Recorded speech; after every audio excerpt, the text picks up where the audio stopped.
E hoje eu estou aqui no Café Cultura, aqui na Beira Rio, em Itajaí, com a Beatriz, da BF Terapias, que é terapeuta e neuropsicóloga. A gente vai falar um pouco aqui sobre a questão corporativa nas empresas, o que é esse serviço que a Beatriz oferece para as empresas e como as empresas podem aumentar o faturamento. Isso é o que toca realmente no bolso ali do empresário, que de fato precisa realmente colocar em prática. Então, assim, trazendo esses resultados que a Beatriz vai explicar aqui, a gente consegue alencar, no caso, para a sua empresa, trazendo mais resultados favoráveis aí financeiramente. Beatriz, obrigado por aceitar esse convite, essas loucuras aqui do Júlio, no sentido de fazer essa conversa, esse bate-papo, esse podcast aqui no ambiente externo, no café. Muito obrigado. Perfeito, Júlio. É um prazer estar aqui no teu programa. Apresentando para o público, eu sou a Beatriz Furtado, como o Júlio citou, eu sou terapeuta e neuropsicóloga. Já estou há 10 anos nessa área. Já tive 3 clínicas aqui em Itajaí. Hoje eu sou focada especialmente em empresas. E a minha empresa, a BF Terapias, ela é especializada em desenvolvimento humano através de cuidado mental e emocional, onde a gente te ajuda a otimizar o teu operacional e aumentar o teu faturamento. E aqui a gente tem N práticas e estratégias que a gente consegue fazer isso, desde uma palestra, um workshop, até o acompanhamento terapêutico empresarial, que é o nosso serviço que mais gera resultados.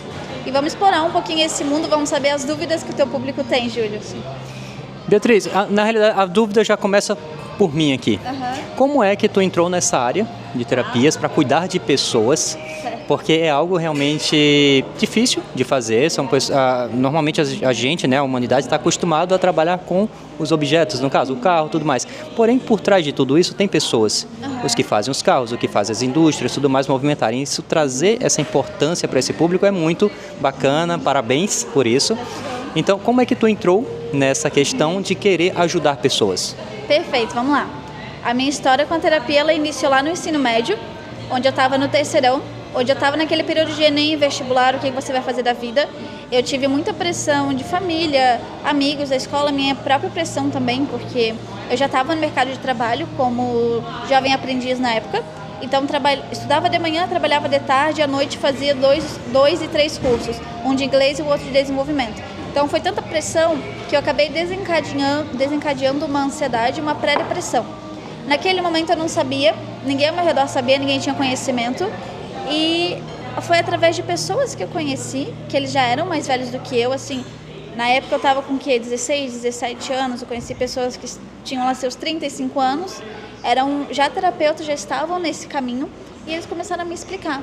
Eu levei 3 meses conhecendo, assim, N práticas, N estratégias, até que eu tive segurança e confiança, depois de entender o que era, de ir até vivências práticas, terapêuticas com eles e outros profissionais, e comecei a me cuidar. Comecei a fazer o famoso autoconhecimento, autodesenvolvimento. Então eu comecei a entender o que eu estava passando, o que desencadeou aquilo, e eu comecei a entender que se faz bem para mim, o que não pode fazer bem para o outro. Foi aí que eu iniciei minha primeira clínica, ali pelos meus 18 anos, quase 19, onde eu abri a minha clínica dentro da minha casa e comecei a atender o pessoal. Primeiro amigos, famílias, depois pessoas estranhas, os famosos clientes. E desde então não parei mais, eu fui me especializando, fui melhorando. E hoje 100% empresas, onde eu consigo ajudar mais pessoas em menos tempo. E tu és apaixonada por isso, certeza? Com certeza, o olhinho sai faísca, assim. Não me vejo fazendo outra coisa. Não, realmente, como eu te falei no início aqui dessa questão, isso de querer ajudar pessoas é algo realmente que tem que ser colocado em pauta, porque a gente está vivendo um momento que se fala muito sobre depressão, porém as pessoas que têm a depressão têm essa dificuldade de falar para outro. Por mais que hoje a gente esteja no momento que tenha mais empatia pelas pessoas, ainda existe, para quem tem ou quem já teve, a vergonha de falar, porque pode ser que seja entendido como uma bobeira, alguma fragilidade nesse sentido. É o famoso mimimi, Isso é muito real. Na época, como eu não tinha conhecimento, o que eu percebi em mim? Como vocês podem ver, eu sou totalmente colorida. Eu tô com uma blusa azul, uma calça amarela e eu sou sempre um arco-íris. E naquela época, eu só me vestia de preto, cinza, branco. Eu ia de pijama para a escola, de pijama. Eu morava, se eu não me engano, uns 6 quilômetros de distância da minha casa até a minha escola na época. Eu ia de bicicleta, de pijama, de moletom, o pijama totalmente preto, escuro. E eu era totalmente irritada, totalmente frustrada, e eu não sabia por quê. Até que eu entendi, e hoje eu voltei à minha essência, que é uma pessoa totalmente feliz, alegre, bagunceira, colorida. E isso é muito real, porque as pessoas, elas primeiro não têm esse conhecimento do quem eu sou, quem é a minha essência. Se tu não sabe isso, tu não vai saber quando que você tá mal. E daí, quando você tá mal, se você não sente que tem um apoio, uma rede positiva, tu não vai conseguir expressar. E de duas umas, ou tu vai pelo teu contexto, algumas pessoas dizem por sorte, conseguir se conectar com algo que vai te ajudar e depois você vai ter aquele, caramba, eu tava naquele momento, eu nem sabia, ou você vai afundar no vale da desgraça, que eu digo. E tu falou ali sobre a questão da vestimenta, né? Isso hoje, como você falou ali, né? Roupa bem colorida, bem alegre, que é algo que agora transmite aquele teu sentimento de hoje, de alegria interna. No momento que você se vestia, como você falou ali, cores mais pretas, questões de estar no moletom, isso é, naquele momento, uma forma de tentar chamar a atenção para outras pessoas, para ver se elas identificam que você está num processo, não está muito bem, para tentar, é uma forma de gritar também, seria nesse sentimento? Também, tá? Isso também é real, porque se uma pessoa ela te conhece na tua essência, ela sabe como você fala, gesticula, gosta de viver as coisas e também se expressa ao mundo. A vestimenta ela é uma expressão também da nossa essência, da contemplação da nossa mente e do nosso emocional. Então, naquele momento, as pessoas, a família, os amigos, eles não sabiam de fato quem era eu, porque senão eles poderiam ter percebido, mesmo sem o conhecimento técnico, pensar, poxa, a Bia tá tão preto e branco, ela tá sempre colorida, rosa, azul, amarelo, verde, tudo junto, misturado. O que aconteceu? Então, quando a pessoa ela tem um problema, ela vai demonstrar. E daí, se a tua rede de apoio também não está conectada contigo, tu vai ficar sozinho. E isso você conseguiu identificar bem cedo, bem nova. Outras pessoas pode ser que não tenha essa mesma alegria no sentido de conseguir identificar em si mesma. E pode ser que leve isso para o seu dia a dia, para o seu relacionamento, inclusive para o ambiente da empresa, no trabalho. Como identificar, um líder, no caso, um gestor, como é que ele consegue identificar que um funcionário, um colaborador, ele está passando por um processo difícil, que ele tem essas questões, esses problemas? Como saber isso? Perfeito, isso é uma ótima pergunta. Primeiro ponto essencial é esse líder, esse gestor, ele saber a essência daquela pessoa. E aonde que tu começa esse conhecimento? Na entrevista de emprego. Naquela entrevista de conexão, de seleção que a gente faz. Que na minha visão ela já vem totalmente conturbada nesse meio business que a gente tem. Então, o início seria conhecer ali, onde você vai entender um pouquinho da pessoa. Dentro do dia a dia, você vai entender qual que é o padrão dela. E se ela foge desse padrão, tu vai ter essa visão de, opa, tem alguma coisa diferente, vamos conversar com fulano. Então, vamos supor que a pessoa não teve essa conexão, entrou um gestor, um tempão depois já tem a turma ali, ele não conhece ninguém. Como é que ele vai entender? Primeiro, fazendo análise de resultados da pessoa, análise de desempenho. Você, se era um vendedor que vendia 10, agora está vendendo 2, o que aconteceu?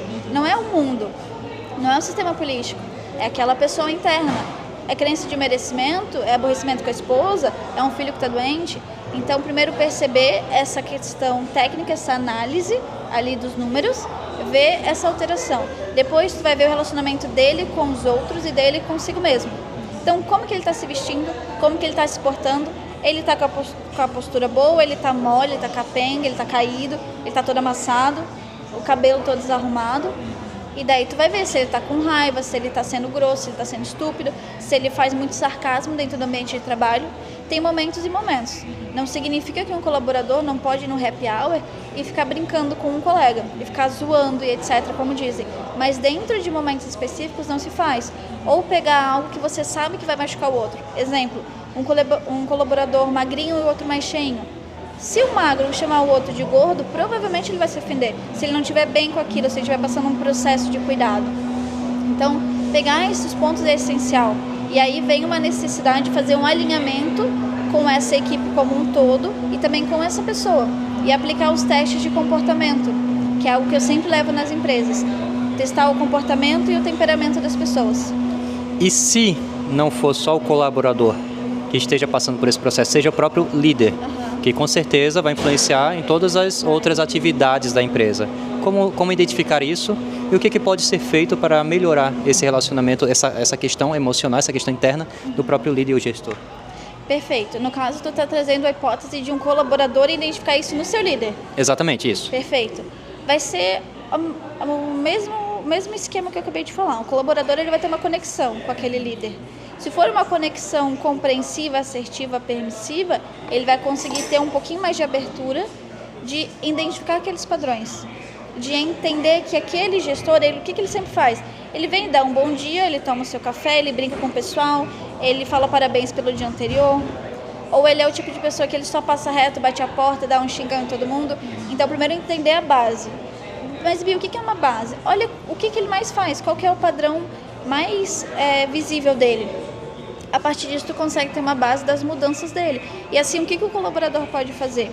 Ele pode tentar trazer essa união entre a equipe, falar, pessoal, o nosso gestor está assim, assim, assado, e o normal dele é assim, assim. Então, criar uma construção em conjunto para que todo mundo apoie ele, todo mundo aos pouquinhos vá pegando pequenas informações no sentido de, fulano, como é que você está hoje? Fulano, como é que está a família? E tu vai montando um quebra-cabeça em equipe, vai criando aquele ambiente confortável, até que no momento adequado, a equipe, se tiver essa permissão, pegue esse colaborador, esse gestor, chame ele para um canto, para uma roda e diga, cara, todo mundo viu que tu não está bem, o que a gente pode fazer para te ajudar? E deixa a pessoa desabafar. Ou se não tem essa permissão, leva para uma pessoa superior. Faz ali toda uma descrição, um relatório, mostra os pontos, seja bem, como eu posso dizer, tanto racional quanto emocional. Traga a emoção para conectar no coração daquele gestor, porque no business tudo no preto e no branco, é muita gravata, é muita objetividade, e é isso que prejudica as pessoas de se conectarem. Então você tem que levar essa conexão para esse superior, do teu superior, para ele conseguir entender que, uau, essa equipe não quer ser atingida, então quer cuidar dessa pessoa. Então vamos o de baixo cuidar e o de cima cuidar. Então acaba ficando um sanduíche, mais ou menos.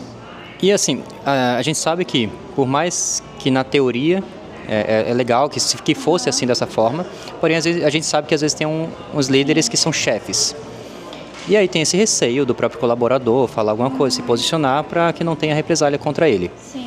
Nesse sentido, o que a BF pode fazer pela empresa no sentido de estruturar e melhorar o desenvolvimento humano nas empresas e também, consequentemente, melhorar ali o faturamento por conta do desempenho. Então, o que a BF pode fazer pelas empresas? Perfeito. Eu sempre vou indicar, nesses casos, o acompanhamento terapêutico empresarial. O nosso melhor serviço, que gera mais resultados, é onde eu vou fazer uma análise junto com aqueles gestores, aqueles líderes, sobre o que eles estão vivendo, quem eles são hoje, o que eles querem amanhã.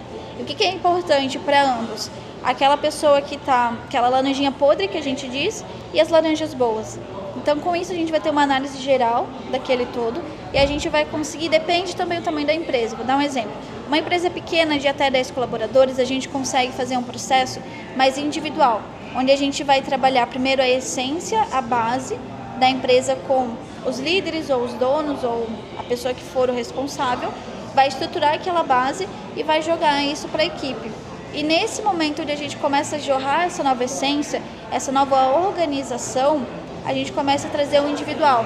Falando de novo, até 10 pessoas. Tá? Mais do que isso a gente faz setorizado. Então, comercial, RH e assim vai.